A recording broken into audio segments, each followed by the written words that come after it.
चलिए प्यारे छात्रों, आज की इस वीडियो में देखेंगे कक्षा 6-7 विषय हिंदी कार्यपत्रक 56 दक्षता गद्यांश पद्यांश को पढ़कर समझ के साथ उत्तर दे पाना। तो लिखा है निम्नलिखित कविता को पढ़कर दिए गए प्रश्नों के उत्तर लिखिए। तो ये आपका कविता दिया हुआ है, इसको जो आपको पढ़ के उत्तर देना है। पहला है, महाराणा प्रताप ने अपनी मातृभूमि की रक्षा के लिए युद्ध किया था। तो आपका सही उत्तर हो जाएगा अकबर से। दूसरे में है, महाराणा प्रताप ने अंत समय तक टेक ना छोड़ी। प्रताप की क्या थी? तो आपको लिखना है मेवाड़ को आज़ाद कराने की टेक थी। तीसरे में है, प्रतिपालक शब्द में का प्रत्यय लगा हुआ है। आप भी इस पद्यांश में से ऐसे शब्द ढूंढ कर लिखिए। तो आपको लिखना है रणधीर। रणधीर का हो जाएगा रण प्लस धीर। प्रवीण प्रवीण का हो जाएगा प्रण प्लस वीर। इसके बाद नेक्स्ट आता है चौथा, महाराणा प्रताप ने अपने देश की स्वतंत्रता के लिए संघर्ष किया, कभी हार नहीं मानी। ऐसे ही महान देशभक्तों के नाम लिखिए। तो आपको लिखना है भगत सिंह, लाला लाजपत राय, विपिन चंद्र पाल, बाल गंगाधर तिलक, सुभाष चंद्र बोस, मंगल पांडे। इसके बाद नेक्स्ट आता है आपका पांचवा, उपर्युक्त पद्यांश में महाराणा प्रताप की कौन कौन सी विशेषताएं बताई गई है, लिखिए। तो आपको लिखना है महाराणा प्रताप को रणधीर, प्रवीण, साहस का पुतला, मेवाड़ का सपूत, मर्यादा का प्रतिपालक और स्वराज्य का संचालक कहकर विशेषताएं बताई हैं। तो यहाँ पे आपका कार्यपत्रक 56 कंप्लीट होता है। इसके बाद आता है आपका कार्यपत्रक 57, गद्यांश पद्यांश को पढ़कर समझ के साथ उत्तर दे पाना।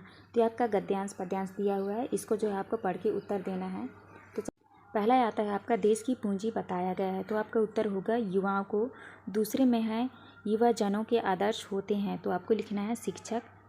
तीसरे में है इस गद्यांश का शीर्षक हो सकता है। तो आपका उत्तर होगा आदर्श शिक्षक। चौथे में है योग का विलोम होगा। तो आपका उत्तर होगा आयोग। पाँचवें में है बच्चों पर किसकी अमिट छाप जीवन भर रहती है। तो आपको उत्तर में लिखना है बच्चों पर अपने गुरु के द्वारा किए या बताए कार्यों की छाप जीवन भर रहती है। इसके बाद नेक्स्ट क्रमांक 6वां है, शिक्षक को अपना जीवन किस प्रकार जीना चाहिए। तो आपको लिखना है शिक्षक को अपना जीवन इस तरह का जीना चाहिए कि देश की युवा पीढ़ी सच्ची, सुदृढ़ व योग्य बन सके। 7वें में है अपने प्रिय शिक्षक के बारे में लिखिए तथा यह भी बताइए कि वो आपको अच्छे क्यों लगते हैं। तो आपको लिखना है मेरे प्रिय शिक्षक गणित व विज्ञान की अध्यापिका है। वे हमें पाठ्य पुस्तक के साथ साथ नैतिक शिक्षा की बातें तथा आने वाली कठिनाइयों का निराकरण सरलतापूर्वक करती है। तो यहाँ पे आपका कार्यपत्रक 57 कंप्लीट होता है। इसके बाद आता है आपका कार्यपत्रक 58, दक्षता गद्यांश पद्यांश को पढ़कर समझ के साथ उत्तर दे पाना। निम्नलिखित गद्यांश को पढ़कर दिए गए प्रश्नों के उत्तर दीजिए। तो ये आपका गद्यांश दिया हुआ है, इसको पढ़ के जो है आपको उत्तर देना है। पहले में है उपर्युक्त गद्यांश में महत्व दर्शाया गया है। तो आपका उत्तर होगा पैदल चलने का। दूसरे में है अभिवादन करना शब्द सही है। तो आपका उत्तर होगा स्वागत करना। तीसरा है प्राणवायु किसे कहा गया है। तो आपका उत्तर होगा सुबह की बहती शुद्ध हवा का प्राणवायु कहा गया है। चौथे में सुबह सुबह ऐसी कौन सी स्थितियां हैं जो हमें ऊर्जा से भर देती हैं।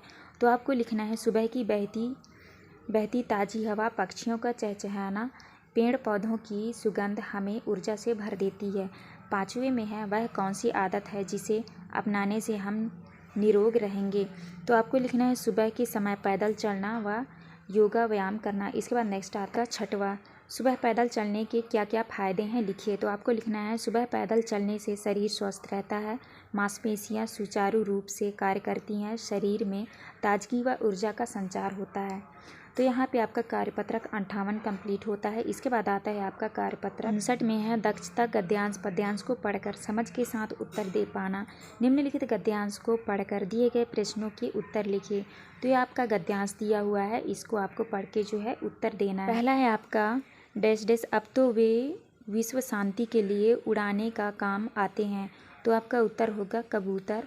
दूसरे में है भारतीय डाक व्यवस्था से संबंधित जो वाक्य सही नहीं है उस पर निशान लगाइए। तो आपका सही उत्तर हो जाएगा तीसरा, हमारी डाक प्रणाली मृत है।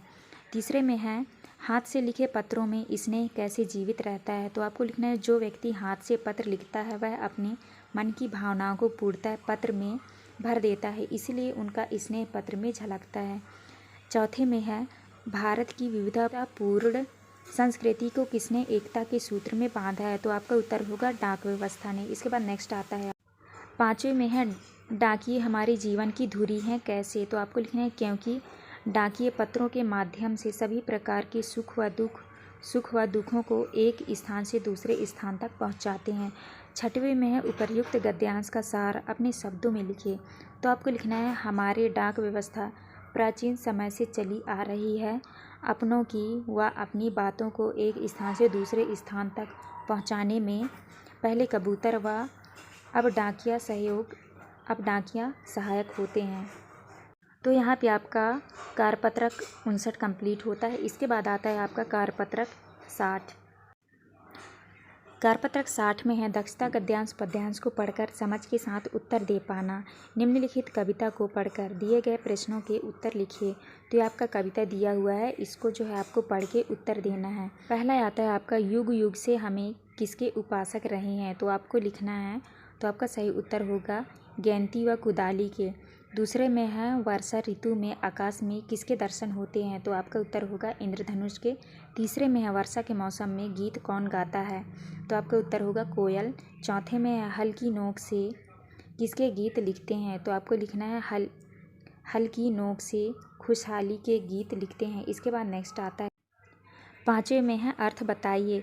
मधुर का अर्थ होगा मीठा, छठा का होगा छवि, संध्या का होगा शाम, कुदाली का होगा मिट्टी खोदने का एक औजार। फिर 6वें में आता है किसान के घर खुशहाली कब आती है? तो आपको उत्तर में लिखना है जब किसान के खेतों में हरी भरी फसल लहलहाती है तब किसान के घर खुशहाली आती है। 7वें में है एक साधारण किसान के बच्चे को क्या क्या सुविधा मिलनी चाहिए? तो आपको लिखना है पढ़ने के लिए विद्यालय की सुविधा, रहने के लिए घर, कपड़े आदि की सुविधा मिलनी चाहिए। तो यहाँ पे आपका कार्यपत्रक 60 कंप्लीट होता है। यहाँ पे हमने 56 से लेकर 60 तक का जो है कार्यपत्रक सॉल्यूशन दे दिया है। तो यहाँ पे हमारी वीडियो कंप्लीट होती है। वीडियो अच्छी लगी तो प्लीज़ हमारे चैनल को लाइक एंड सब्सक्राइब कर दीजिएगा। मिलते हैं अब नेक्स्ट वीडियो में।